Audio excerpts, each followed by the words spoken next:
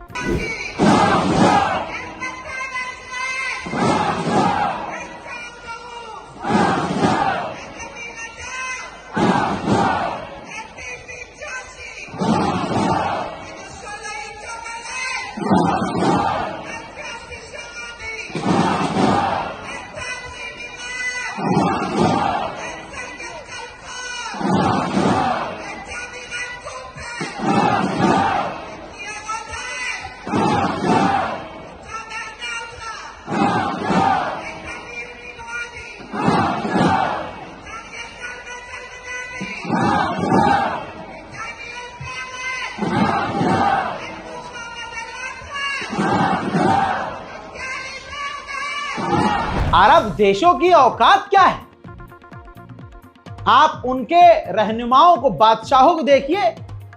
मैं अरब के लोगों को नहीं कह रहा हूं, वहां की जो सरकार है वो बिकाऊ है, बिकी हुई है। उनके बादशाहों के बिस्तर में यहूदियों की खूबसूरत औरतें हैं, इसलिए उन्हें कोई फर्क, उन्हें दिख नहीं रहा कुछ।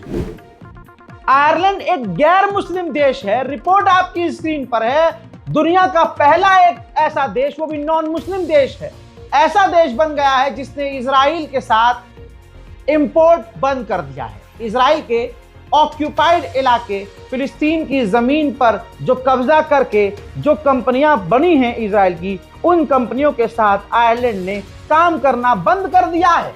ये क्या कोई मुस्लिम देश नहीं कर सकता था? कोई अरब देश नहीं कर सकता था? कर सकते थे, लेकिन खून खराब है दोस्तों। बात करी जाए हुथीस की, तो जैसे हिम्मत ईरान में है, शायद एक कदम उससे ज्यादा हुथीस में भी हिम्मत है। सब कुछ सीजफायर होने के बाद हुथीस ने फिर से इजराइल पर मिसाइल दागी। एक लंबा रास्ता है यमन से, लेकिन मिसाइल दागी, वो वहां पहुंची, इजराइल ने उसे रोका भी, और हुथीस का दावा यह है कि रोक नहीं पाया इजराइल, उसे हिट हुई है मिसाइल। सच क्या है नहीं पता, लेकिन कम से कम सच यह है कि हुथीस ने मिसाइल दागी। जहां कुछ मीडिया के जरिए और आर्टिफिशियल इंटेलिजेंस के जरिए, अगर आप मोबाइल में देखेंगे तो फिलिस्तीन के समर्थन में कुछ नहीं आएगा, इजराइल के खिलाफ चीजें नहीं आएंगी, लेकिन वो मीडिया के अंदर हैं, इलेक्ट्रॉनिक मीडिया के अंदर हैं। लेकिन जमीनी तौर से पूरी दुनिया में अब इजराइलियों से नफरत की जा रही है।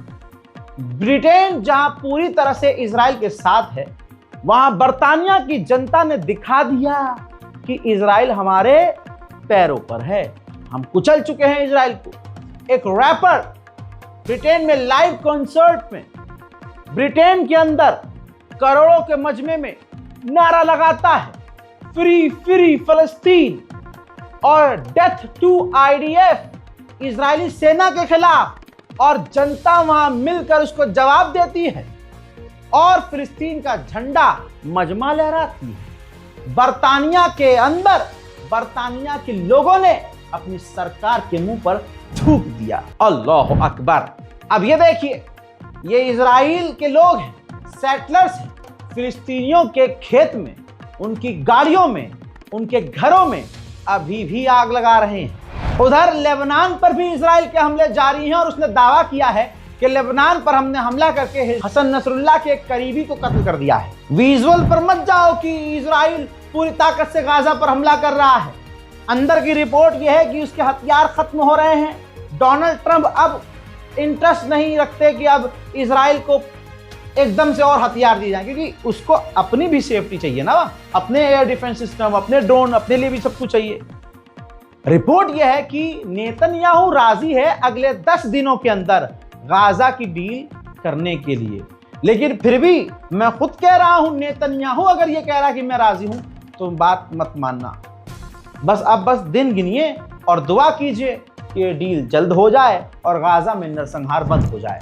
यह भी कहा गया है रिपोर्ट में, इस साल के आखिर तक इजराइल और सीरिया नॉर्मलाइजेशन कर लेंगे, घपाघप प्यार करेंगे एक दूसरे से, और इस डील के बदले इजराइल अपनी कब्जाई हुई सीरिया की जमीन को छोड़ देगा, लेकिन गोलान हाइट नहीं छोड़ेगा।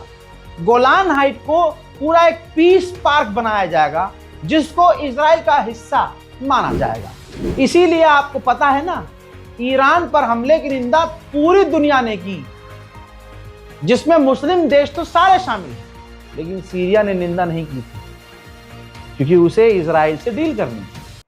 मोहतरम हजरात, आपसे गुजारिश है हमारे चैनल से जुड़िए ताकि आपको आसानी से पूरी दुनिया की, खासकर मिडिल ईस्ट की जानकारी बहुत सिंपल तरीके से मिलती रहे। अब लोग कंफ्यूज हैं ये 2 बारकोड देखकर कि गाजा की मदद के लिए भाई आपका बारकोड काम नहीं कर रहा, लिमिट ये हो गई, ये हो गई। अगर आप देखेंगे, हमने 2 बारकोड इसलिए दिए हैं कि दोनों अलग अलग अकाउंट में आप ट्राई करते रहिए। कई बार क्या होता है, मैं अब मुसलमानों को तो रोक नहीं सकता कि भाई ये 1-1 रुपया मत डालो, 1-1 रुपया मत डालो, लिमिट होती है दिन की। अब 1000 लोगों ने 1-1 रुपया डाला तो शायद वो लिमिट रीच हो जाती होगी। तो इसलिए इन दोनों बारकोड को अपने पास रखिए और 2-3 दिन तक ट्राई कीजिए। गाजा के लोग सिर्फ एक दिन के भूखे थोड़ी ना हैं, वो कल भी भूखे हैं और परसों भी भूखे हैं। लिहाजा जरूरी नहीं कि आज अगर इस पे पेमेंट नहीं हो रही है तो आप 2 दिन बाद, 3 दिन बाद, 4 दिन बाद ट्राई करिए, और उसके बाद अगर आप नीचे देख रहे हैं, अगर थोड़े आप लोग समझदार हैं तो डायरेक्ट बैंक अकाउंट नंबर है, IFSC कोड है, आप सीधा उस पर भी ट्रांसफर कर सकते हैं। तो दोस्तों आगे आइए गाजा की मदद के लिए, ताकि कम से कम जो रज़ाकाराफी का हमारा जो मकसद है, और आपके साथ मिलकर ये मेरा मकसद है, खासकर मैं और मेरे दोस्त जो हील इंडिया फाउंडेशन, मेरे दोस्त का संगठन और इसमें मेरी पूरी भागीदारी है, भरोसे के काबिल है। हील इंडिया फाउंडेशन और रज़ाकाराफी ने कई बार गाजा में मदद पहुंचा दी है और आगे भी पहुंचाएंगे। अब हम सेटिस्फाई हैं कि जितनी तस्दीक, जितने हाथ पैर मारकर हम कंफर्म हो सकते थे कि सीधा गाजा में मदद जा रही है, तो हम सेटिस्फाई हैं, तो हम मदद भेज रहे हैं और भेजते रहेंगे। और हम टुकड़ों में मदद भेज रहे हैं कि भाई 50,000 की मदद पहले भेज दी, 60 लोगों के खाने का इंतजाम आज कर दिया, फिर पानी का टैंकर कर दिया, फिर उसके बाद 2-3 चीजें अलग अलग से कर दी, ताकि ऐसा ना हो किसी को लगे भाई एक ही जगह सब, ऐसा तो नहीं। तो हमने भी यही सोचा कि ठीक है भाई, जितना कदम फूक फूक कर रख सकते हैं हम रख रहे हैं, और हमारी मदद वहां तक पहुंची भी है, और इंशाल्लाह एक नहीं कई संगठनों से हम मिलकर काम कर रहे हैं। लिहाजा आगे मैं एक्सप्लेन कुछ नहीं करूंगा, आपको जिस पर भरोसा हो आप अल्लाह का नाम लीजिए, भरोसा कीजिए और मदद, बस ये सोचिए मदद जा रही है, अल्हम्दुलिल्लाह। अब इसमें कई सवाल हैं, प्रोपेगेंडा, भाई वहां तो बैंक तोड़ दिए गए हैं, भाई वहां बैंकिंग, वहां अनाज कैसे है। भाई जो स्टॉक में जिनके पास था, खेती बाड़ी वहां गाजा में मेन हुआ करती थी, तो तहखानों में और इधर उधर अभी बहुत अनाज है, लेकिन दिक्कत यह है कि अगर कोई 20 रुपए किलो चीज है, वो अब मिल रही है 200 रुपए किलो चीज, और उतनी ही कीमत में वहां के एनजीओ को खरीदना पड़ रहा है। 400 लीटर जो टैंक है पानी, वो 25,000 30,000 का पड़ रहा है। जो हमारे छत पर टंकी है, उतना पानी 20-30 हजार रुपए का पड़ रहा है। तो इसी से अंदाजा लगा लीजिए कि गाजा में महंगाई इतनी ज्यादा है। लोगों के पास जब है ही कुछ नहीं, 2 साल से कोई काम नहीं, जो था वो लुट गया, बर्बाद हो गया, मिट्टी है जेब में सिर्फ। उनके लिए 20,000 का पानी, एक घूंट पानी कितना महंगा है, आप सोच नहीं सकते। तो हम जो वहां मदद पहुंचा रहे हैं, मोटी कीमत, हमारे ही पैसों से मोटी कीमत देकर आपकी मदद से खाना बांटा जा रहा है। हर चीज में उंगली आप जितना करोगे, कभी आप सेटिस्फाई नहीं हो पाओगे। आपने अपनी तरफ से ईमानदारी से दूसरे इंसान को दे दिया, भाई गाजा तक ये मदद पहुंच जाए। अब आपका ईमान साफ है, आप पर कोई सवाल नहीं है, आपने तस्दीक किया, थोड़ी तफ्तीश किया, मदद दे दी। अब वो दूसरे बंदे की जिम्मेदारी, हमारी जिम्मेदारी है कि हम पूरी तफ्तीश करें। जो मैंने कह दिया हमने कर ली, इतनी कर ली कि उससे ज्यादा तफ्तीश नहीं हो सकती, और इतनी तफ्तीश कर ली कि सामने वाला हर्ट होने लगा, सख्त सवाल करे। मैं बहुत सख्त इंसान हूं। सबूत दिए, सबूत मिले, वहां लोगों से बात करी, देखा हमने वीडियो में हमारी भेजी गई मदद को कैसे उन्होंने किस बार क्या बनाया, इस बार क्या बनाकर खिलाया, इस बार किस तरह से बांटा गया और कैसे पकाया गया, वो सारे हमको दिखाई गई चीजें। इसलिए कह रहा हूं, मैं क्लेरिफिकेशन बार बार नहीं दे रहा हूं। मदद देनी है दीजिए, नहीं भेजनी है मत भेजिए। पहले मैं ये कहता था हमारे पास डायरेक्ट गाजा का रास्ता नहीं है मदद भेजने का, अब है, तो इसलिए मैं बोलता हूं, वरना किसी से कोई जोर जबरदस्ती नहीं है, क्योंकि इसमें मेरा कोई फायदा, इसमें आपका कोई फायदा, इसमें सिर्फ ये है दिल को तसल्ली कि गाजा का कोई बच्चा आज हमारी वजह से 2 घुट पानी पीकर सूखा हलक तर कर लेगा, तो रात को बिस्तर पर हिंदुस्तान के मुसलमानों को नींद बड़ी अच्छी आएगी। यही बात है ना, इसलिए आप तड़पते हो ना, मुझे पता है। रिपोर्ट को शेयर कीजिए, दुआओं में याद रखिए, चैनल को सब्सक्राइब कीजिए। मैं हूं रजा और आप देख रहे थे रजा ग्राफी अनस्क्रिप्टेड। जय हिंद।